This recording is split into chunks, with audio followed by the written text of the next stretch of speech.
photo में औरत राजा जी से कहत रही बाकी जल्दी इस तरीका से कहता जी जल्दी में कैसे गा दे हम जी आओ तनी सेल्फी वाला निकल बताओ नो कि फागुन में कनियावा के ना हाय हाय हाय अरे याद कर बकाए राजा ए राजा बोलो ए गोलू राजा जी बोलो सुनो और कहतरी के राजा जी का हो ए सैया जी बोला फोफिया ए करे जा जी बोला हमार लीवर ए दिल के धड़कन ये लीवर ए फेफड़ा फेफड़ा ज्योति सिंह जी के तरफ से बहुत सारा प्यार आशीर्वाद है बाकी कहे के बा ये जुड़ल है प्रमोद जी चौकीदार साहब कलेजी बाकी गोलू जी आपसे कहना है कि फागुन में कनियावा के ना अरे याद करब काए राजा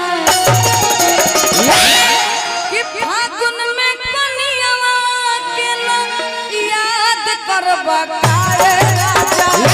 ए राजा सबो के होलिया बर्बाद करब काए राजा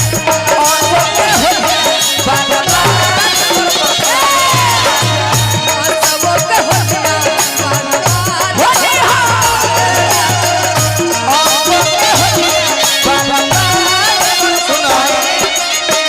ना हम होली के बर्बाद करो अब तहरा की याद करो तोहरे के बर्बाद कर दे तू हमरा के बर्बाद करे के कहत रू तू दिन याद नहीं खुरो खले कि जहिया बियाह के पहले तारा से एक दिन भेंट भइल अच्छा खाली तारा संगे भोजन कइली तू फोन को के तना शिकायत कइलू काटा ना आ गीत में कहलू कौन गलती कइली पहिला भेंट में कौन गलती कइली पहिला भेंट में राजा जी तोरा का होता पेट में राजा जी तोरा का होता पेट में मजा नहीं मिले चॉकलेट में मजा नहीं मिले चॉकलेट में राजा जी राजा जी तोरा का होता अरे रसों का फलुआ कलवा कलवा खाए राजा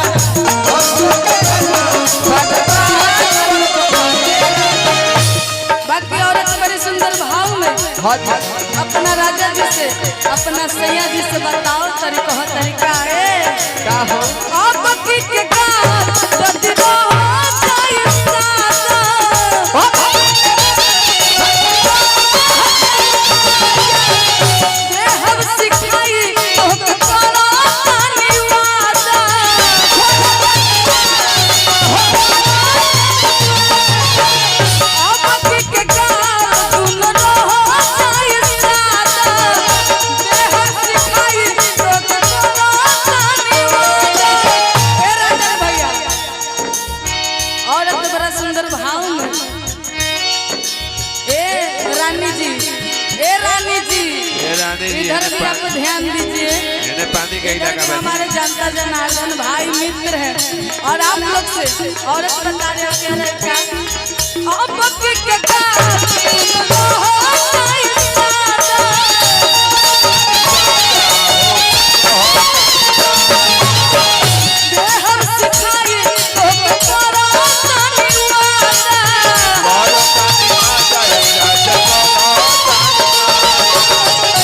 आगे कहत तारी बड़ी सुंदर भाव में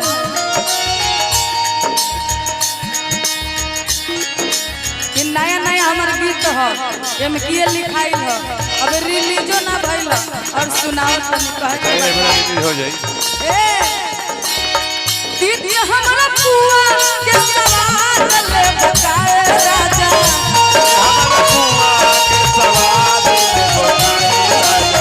दीदी हमरा पुआ के सवाद ले बकाए राजा अरे दीदी हमरा पुआ के सवाद ले बकाए राजा सब के होलिया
बड़ा सुंदर भाव में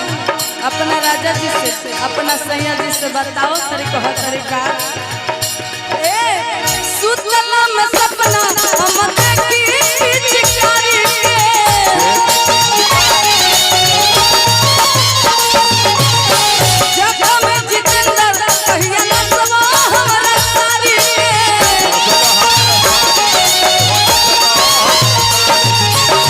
सुतला में सपना हम देखी चिकारी जब में जितेंद्र कहिया ना सवा हमरा सारी और आगे रलिया हमरा मरलो के बाल धरब काए राजा हमरे बात घर बकाए राजा रलिया हमरा मरलो के बाल धरब काए राजा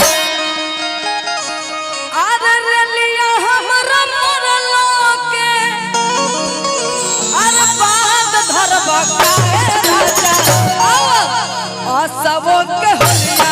बर्बाद बर्बाद काए राजा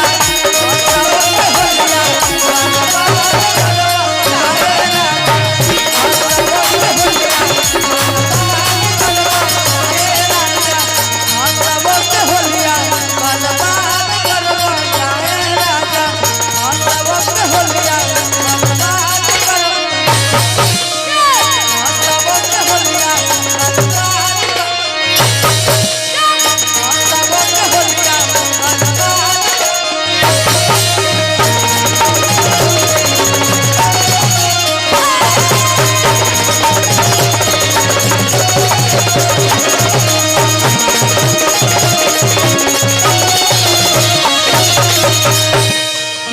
सबो के होलिया